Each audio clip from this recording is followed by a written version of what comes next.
This is God's Quality Control, Series 15, Chapter 7. It's unfair to say that Jesus hates the poor. It's more accurate to say that he just doesn't care. He's definitely not a friend. A friend of the poor might vigorously goad comfortable people to be charitable. He might tailor his sayings to the on-the-ground realities of those who live their lives in need. He might even field some ideas on eliminating poverty altogether. Jesus does none of these things. He basically does the exact opposite of all of them. Only once does he directly address the truly downtrodden. In Luke chapter 6, we find that if you're poor and hungry, you have his blessing. Although he indeed calls on people to give a real blessing to the poor by actually helping them, the absolute pointlessness of his ideas on how to help them reveals that for Jesus, the poor are an abstract concept. In Luke chapter 11, he exhorts the Pharisees to be generous to the poor. This is as close as he ever gets to having a good idea. But even this one he poisons by appealing to their piety, making charity about their relationship with God, and making the actual suffering of actual poor people incidental. In chapter 18, Jesus encourages a rich man to sell his possessions and give to the poor. That might feed a few people, but many more could be fed if the man were to manage his wealth to help the poor over the long term. Jesus admonishes those with the means to throw parties to snub their rich friends and invite the poor. Sounds nice if there's a party somewhere in town every day, which is about how often people need to eat. These are not ideas for helping the poor.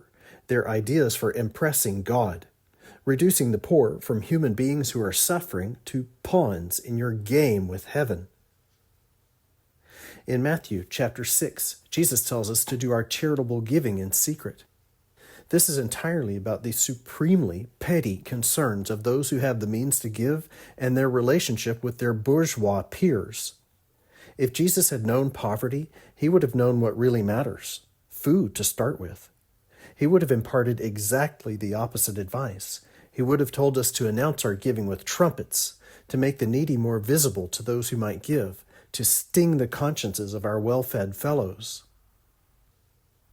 In the 4th chapter of Luke, Jesus says that he's come to preach the good news to the poor. Does he mean news about where to find some food? No.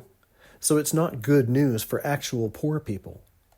In Matthew chapter 25, he condemns to hell those who didn't feed and clothe his brothers and sisters. But who are his brothers and sisters? The poor? No. As he makes abundantly clear, his brothers and sisters are those who do the will of his deranged father. Jesus does issue a handful of stern-sounding warnings to the rich and well-fed. One of these warnings even suggests that beggars will be comforted in the afterlife. But as ever, nothing to address the suffering that occurs right now, right here on earth.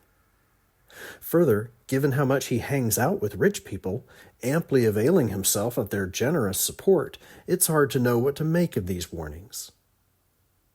Shockingly, although he does in fact address poverty directly, Jesus says precisely the wrong thing, turning the empty blessings of Luke chapter 6 into a solid curse in John chapter 12. The poor you will always have with you.